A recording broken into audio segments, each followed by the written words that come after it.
Welcome to the Scrum.org Community Podcast, the podcast from the home of Scrum. In this podcast, Agile experts, including professional Scrum trainers and other industry thought leaders, share their stories and experiences. We also explore hot topics in our space with thought-provoking, challenging, energetic discussions. We hope you enjoy this episode. Hello and welcome to the Scrum.org Community Podcast. I'm your host, Dave West, CEO here at Scrum.org. In today's podcast, we're talking about AI, yes, artificial intelligence and all that stuff. And we're actually going to be focused on a white paper that was recently published by Scrum.org titled The AI Teammate Framework, a 4-step framework for product teams. But I'm lucky I've got the person that wrote the paper on the podcast with me. Welcome to the podcast, Darrell Fernandez. Always a pleasure, Dave. Really enjoy these conversations. Looking forward to this topic today. It's an interesting topic. And I guess I'm going to have to start where I'm sure all our listeners are thinking this. Why do we need another thing on AI? I mean, my inbox is just continuously full of things about AI. I go to a dinner party and I get caught in the corner by somebody asking me questions about AI. I mean, why do we need something? What was your motivation for authoring this white paper, Darrell? So I've seen a lot as I've researched AI with Scrum.org and other organizations. I've seen AI come at us through a different lens recently, and there's a lot of consumption out there, and there's a lot of people trying to figure out how they help teams and individuals become more effective with AI, but there's no structure around that. And there are always piece-parted solutions. And what I tried to do with the white paper was take a step back and say, if you're going to leverage AI, how do you think about that a little more holistically? And as I did that, it occurred to me that it's actually not that different from looking at how you bring a new team member into your team. The steps you need to take, the things you need to think about, the approaches, all of that kind of came together and evolved into this place that we need to think about, or we can think about AI as an extension of the team, as we would any other individual that we're asking to contribute to the team. So I really love that metaphor, by the way. Sorry. I really love that metaphor because analogy, I never know whether which one's right. But this idea that you're onboarding the AI to your team, I think that's just such a good, it just has so many legs because, you know, just like any teammate, the less you tell them, the less valuable they are. Anyway. Well, and there's a piece of this. It's so interesting as I went down this path and I did research and talked to different teams and organizations. There's a piece of this that's just the fundamentals of what we should be doing, to your point, Dave, every time we bring a new associate into a team. We certainly have a job description. We certainly interview them, but do we really onboard people? Or do we just ask people to join the team and then give them some time to kind of immerse themselves in all that is our organization, our situation, our product, our customers, to figure out how to effectively do their role? And too often, I think, we don't do a really good job with the people on our teams in those regards. And as we think about AI, we don't have the luxury of AI kind of going out there and figuring things out without prompting. So we have to take a different, more disciplined approach to how we bring AI to the table. And you hit on the onboarding step, which was clearly one step here. And we'll rewind in a second and talk about all the steps. But onboarding is really the equivalent of context management for AI, and probably the weakest spot of how we do associate onboarding and the most critical for AI. And a lot of teams are focused there, but that's just one piece of the puzzle. And it's interesting talking about context, and I do want to get the bigger picture. I want to know all those steps, all 4 of them in a minute, and I'm sure our listeners do too. But just talk about context at the moment. I know there's so many times that I've onboarded people that have worked for me, and I say, hey, just go to Google and just look at all those documents. and spend the afternoon immersing yourself with that. And that's exactly what we do with AI often. This instance is running on our Google Drive, therefore it has all that context. But actually, more isn't always great for AI, in the same that it's not great for human beings. So I love, as I said, that the metaphor of onboarding, the metaphor of treating AI like a teammate is so rewarding in this context, because I think it sets a lot of guardrails.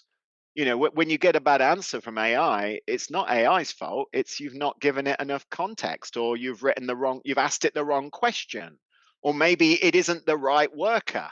Maybe there's another worker that's better at it. I just love that metaphor. I think it's got legs. I think you should write a book on it. No, not today though, Darrell. All right, so let's get our baseline our viewers, our listeners, a baseline. Let's talk me through the 4 steps, the highlights of the white paper. Right. So we take a step back here, right? And as we think about our teammate here with AI, the first thing you have to do is identify what we're trying to solve with AI. What partnership are we trying to create? What skills are we trying to fill on the product team? And that's a really important step. And a way we would do that in regular hiring processes would be we'd write a job description. And candidly, there's nothing wrong with writing a job description for AI. There are so many enterprise grade platforms that go wide, whether that's Anthropic Claude, whether that's Gemini, whether that's ChatGPT. There's so many broad solutions that you can choose from, and they each have nuances to what they do better than others, and you can get value in different ways. But then there's so many emerging specialized engines. When you do some research, finance and accounting has a unique set of specialized engines. Operational customer service excellence has a unique set of specialized engines. So depending on what you're trying to do and what void you're trying to fill with the solution, it's really important to be specific around that, so you can then go interview, right? Because you write a job description, you interview, you hire, if you will, your first teammate here by finding the right AI to fit the need that you have at the moment. And as you go through that process of writing that job description and hiring, you're also setting the baseline for what success looks like. What are you actually trying to solve for and improve within your product team by bringing an AI capability to the table with the rest of your team? And that's really important as we kind of come full circle towards the end of the 4 steps. I'll talk more about that, but that's really step 1. Job description and setting success criteria and quote unquote interviewing the different capabilities to see which ones are going to fit your scenario the best.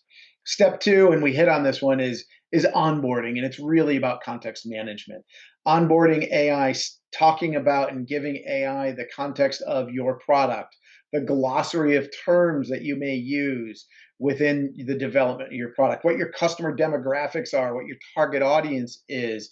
These are really important things, because as you interact with an AI solution over and over and over again, having those things codified in a way that you can continually reference them, interacting with AI, drives your efficacy significantly of first time, second time, correct response, if you will, or productive response, if you will, towards a much better outcome. And that has impacts both on the cost, but also the time spent in interacting with AI. We're starting to see many studies today around how in certain cases, AI is actually slowing down the delivery process because that interaction back and forth is starting to take more and more time.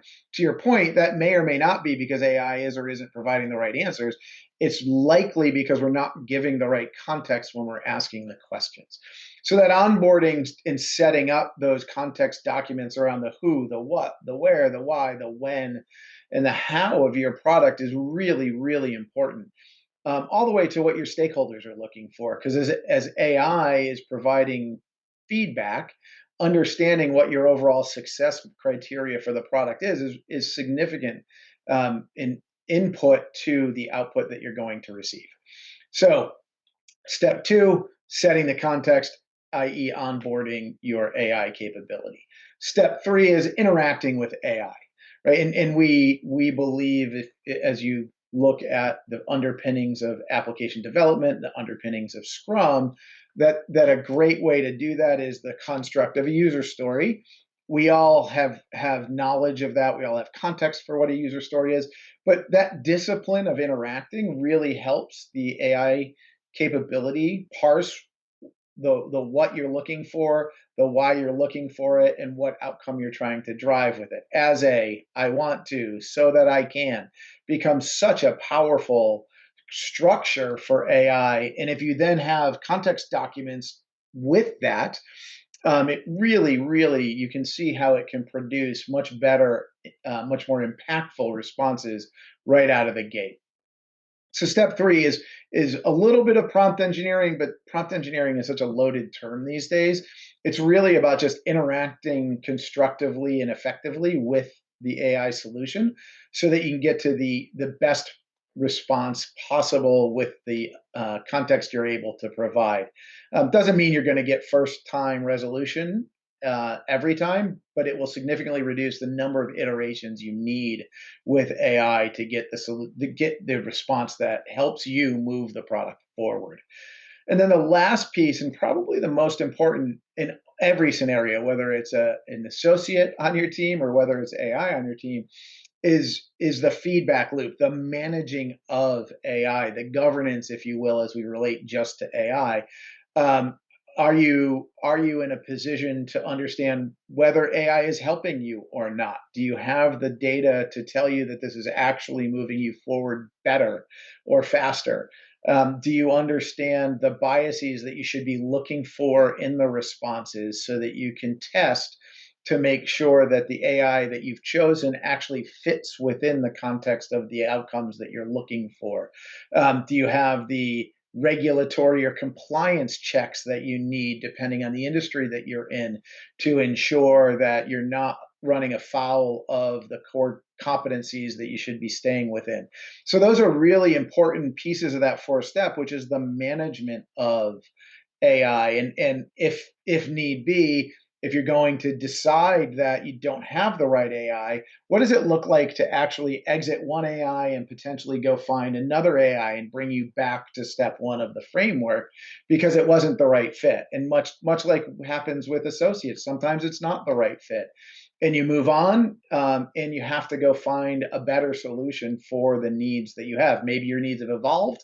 Maybe the solution has evolved and it's just not the right fit anymore, and you need to go in a new direction. And how do you do that, and when do you do that, so that you don't waste resources? And those resources could be time, those resources could be money. Okay, so we've got a fourth step. You start job description, interviewing. Second step, onboarding. Third step is interacting, sort of like prompt management kind of stuff or prompt engineering. Fourth step, governance. That sounds like a very reasonable approach. What's interesting, though, what sort of like highlights is, unlike working with an associate or an employee or somebody in your teammate, AI is very honest in many ways. Like, for instance, the job description stuff. I know, and I wanted to create a video, right? But I asked Gemini. I wrote out the things I wanted. I want it to be animated. I want it to be this. I want it to be that. I want it to be free. I want it to be, because I'm cheap, et cetera, et cetera. And so I created, and I asked Gemini, and it gave me the models and the tools that would. It didn't say, well, actually, you should use me. In fact, I can imagine there's a Google engineer out there going, "Damn it, we need to fix that." never, always, Whereas an associate, if you said, "Well, can you do? Where do you see yourself in 5 years?" I did not ask the AI that, by the way. No, I worry that the answer might be a little scary. So, then that's also true of governance as well. So putting in place, asking, basically building up the criteria that you need to around privacy, around where the data's coming from, around all these stuff, and then ask Traceability it. is a big one. Yeah. Yeah, and then traceability is a huge one, and asking the AI about that and putting in place some stuff. The interactive stuff, prompt libraries, obviously sort of jump out there, right? You would want to have those very clear prompt libraries and managing prompts. I love the user story model.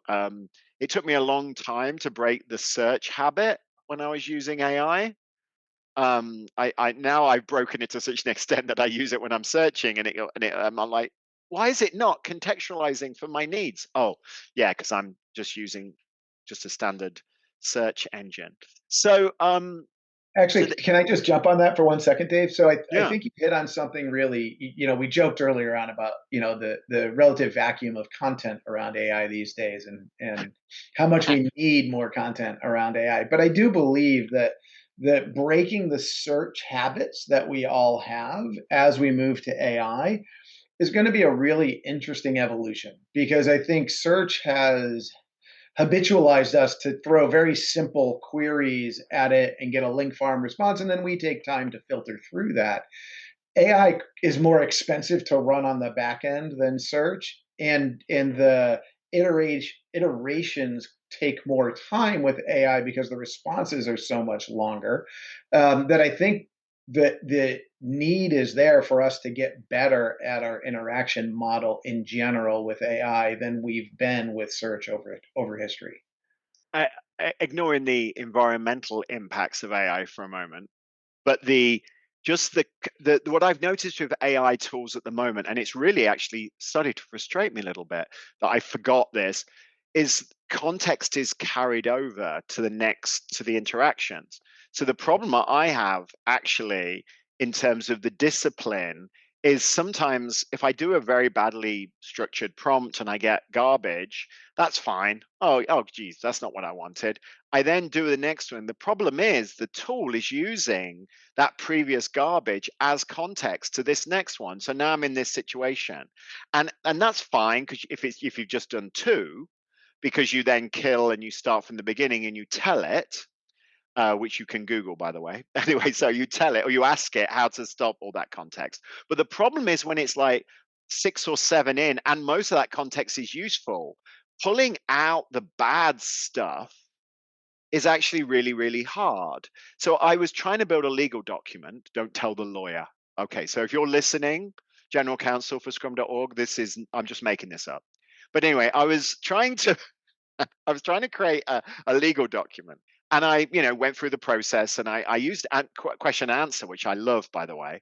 And I was using question answer, and it was all going there. And then I made a mistake, so the ended up being a mess, and I had to go back right to the beginning again, which was a disaster. I think that the point that you're raising, I think, is an important one.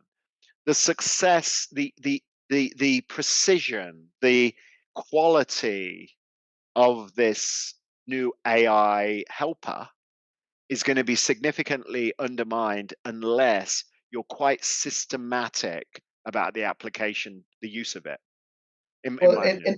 and I'll just draw another. So we talked about search. The other interesting analogy here is cloud, right? When cloud first emerged, a lot of organizations pushed a ton of workload to the cloud, somewhat blindly, and all of a sudden realized the cost of that workload because it wasn't optimized for the pricing models of cloud. I think we learned a lot through that process that if you're going to go to a consumption based model and a subscription based model, you have to be thoughtful as an ex technology leader who had to kind of pay those bills. You have to be thoughtful about how you do that, how you think about that, and be ready for that consumption based model. I think the current pricing model for um, AI isn't too punitive today, but it's going to get there.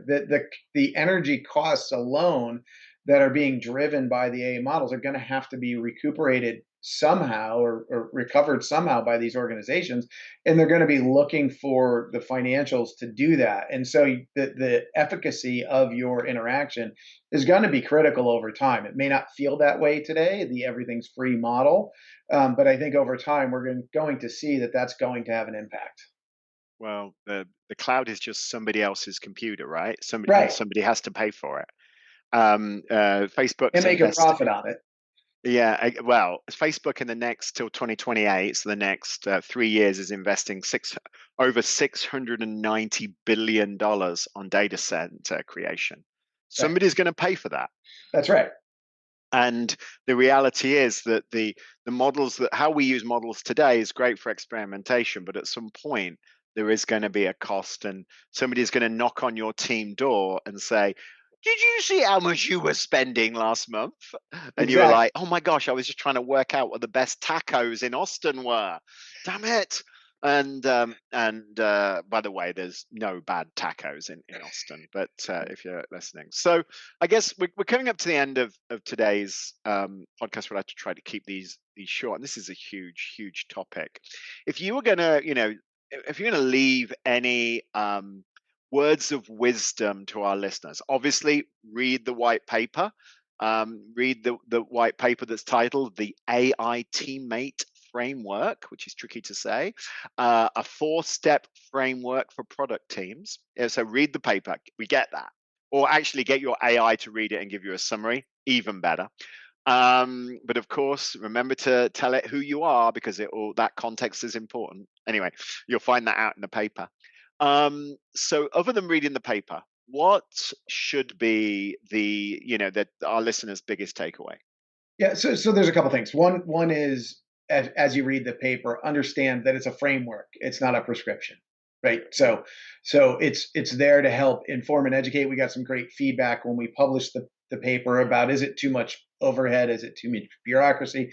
The intent was for it to be a framework. The intent was it for it to be a guide to think about how you do these things, not to prescribe that you must do all 4 of these things this way, but think through how you're going to use AI, what your needs are, how you're going to onboard and build context, and how you're going to interact and measure for success. Those are important things regardless. And so remember that as you go through the process. Number 2 is, we got one other piece of feedback from an HR professional when they first saw the paper hit, that it was going to be this kind of interesting, AI is going to solve all the world's problems. And the HR professional actually read it and said, there's some interesting things here. The reality is that these are things we should be doing with our teams regardless. And so I'd say elevate your game and read the paper, think about it in context not just of AI, but ask yourself the hard question about, how good are you at onboarding an FTE to your team, a full-time associate to your team, and do you need to be better? Because if you're better there, you'll be better with AI as well. So those are the couple things. The future is going to be really interesting in this space. The efficiency and the effectiveness in which we use AI, I think, is going to be a bigger and bigger hill to climb for organizations, especially large enterprises. And it'll be interesting to see what techniques emerge to do that the best. Completely. Great words there, Darrell. I think all of this is in the context of AI is not going to take your jobs, but people that use AI are going to. So the bottom line, I think, for our listeners is that a disciplined approach to how you use AI provides you with enough structure so you can inspect and adapt through transparency, which is obviously a key tenet of Scrum. And that discipline, in the example, the structure that Darrell talked about, the 4-step structure, job description, onboarding, interaction or prompting, and then governance, can provide you with the right questions to think about when building this discipline into your use of AI to augment your team and to secure your job for the future. So I think it's really, really good, a really good message. Thanks for taking the time to be with us today, Darrell. Thank you, Dave. Always a pleasure. Okay. And thank you, listeners, for listening to today's Scrum.org community podcast. If you liked what you heard, please subscribe, share with friends, and of course, come back and listen to some more. I'm lucky enough to have a variety of guests talking about everything in the area of professional Scrum, product thinking, agile, and of course, AI. Wouldn't want to miss that, hey? Thank you, everybody, and Scrum on.